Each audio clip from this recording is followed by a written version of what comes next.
This 1 Degree Outside video is brought to you by Fluid Form Bio, developing innovative 3D printing living pancreatic tissue to help combat type 1 diabetes. For the first time, you can join this visionary mission. Visit fluidformbio.com or their page on Start Engine to learn more about this exciting work.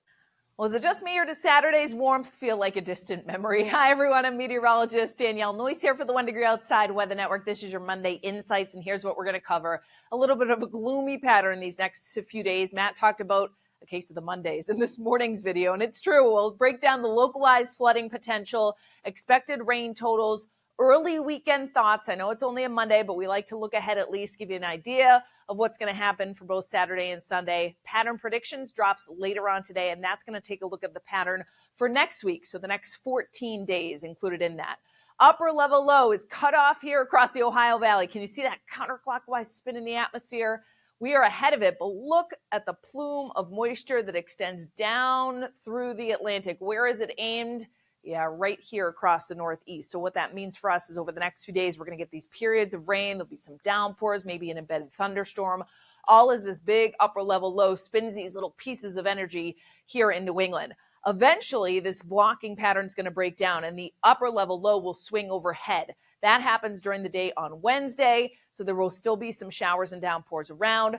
Best day, in my opinion, this week looks to be on Thursday, where we get a little break in the action ahead of this next dip. Look at this. It comes out of Canada, dives south, cuts off again closer to New England for Friday and into the start of the weekend. So it does look like Friday into Saturday may feature another round of some wet weather coming in. The hope here is that we can kick this thing out of here for the second half of the weekend, meaning that Mother's Day will at least feature improved weather. So we'll keep you posted on that in terms of the timing and when we can kind of get that upper level low to swing east, that next upper level low that comes in.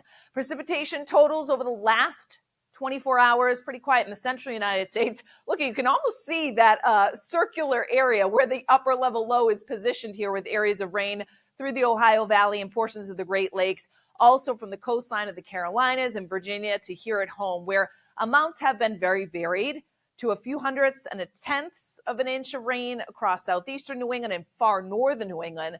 But the jackpot in either side of central New England, where half an inch to an inch of rain with some locally higher amounts has already fallen over the last 24 hours, and we're going to add to those totals.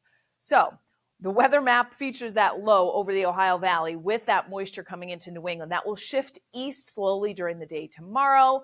We are on the cooler side of things. So it's definitely a cooler raw feel, slightly below average temperatures that moderate a little bit on Wednesday. Here's that next area of low pressure. So the cold front slides through us on Wednesday. Thursday, a relative break in the action, but here comes that next area of low pressure that does ride the boundary of some warmth to the south, and that may develop into a coastal storm, and that's what may head our way and kind of nick us Friday into Saturday. So one area of moisture at a time. Predicted radar zoomed in. Tomorrow morning commute featuring areas of rain, downpours, thunder. I would just keep in mind the next couple of days, you may want to leave a little extra time to get to your destination. The commute in the morning and in the evening as well. As these areas of rain come through, don't be caught off guard. If you get a rumble of thunder, notice heavy rain through the interior. Farther east you come, yes, there are lulls in the action, but it's definitely a couple days to have the wet weather gear with you, including for the kids at the bus stop.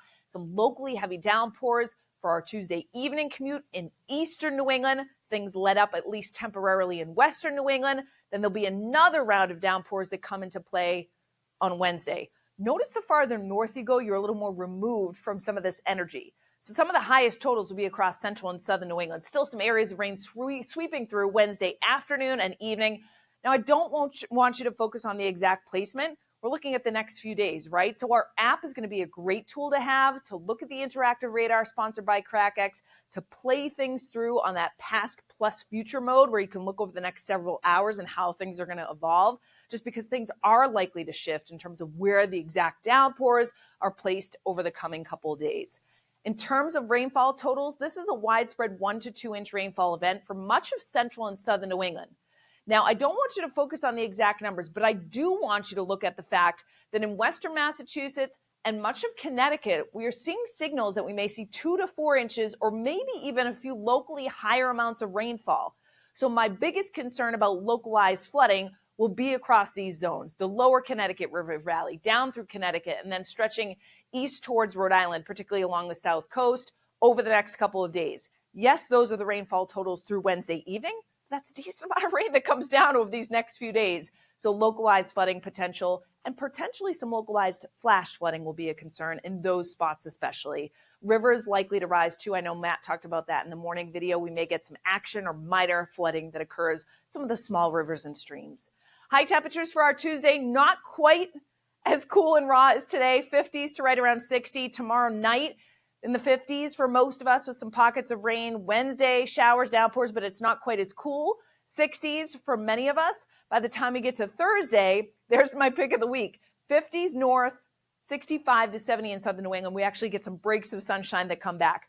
I still can't rule out an isolated shower on Wednesday, but it would be just that. So much of the day is dry, more of a westerly wind, about 5 to 10 miles per hour. And then, Friday, areas of rain come right back into play. Highs only in the 50s. That may be a little bit generous. Some spots may be stuck in the 40s on Friday. So with the Texans coming to town for tomorrow through the middle part of the week, if you do have tickets to Fenway Park, you're going to want to stay tuned to the forecast. Tomorrow evening and Wednesday, both featuring at least a threat for rain, some downpours possible, temperatures right around 60 tomorrow, mid-60s on Wednesday. And by Thursday, I think that's the best shot of getting in the game with no wet weather, with temperatures running in the upper 60s and breaks of sun out there.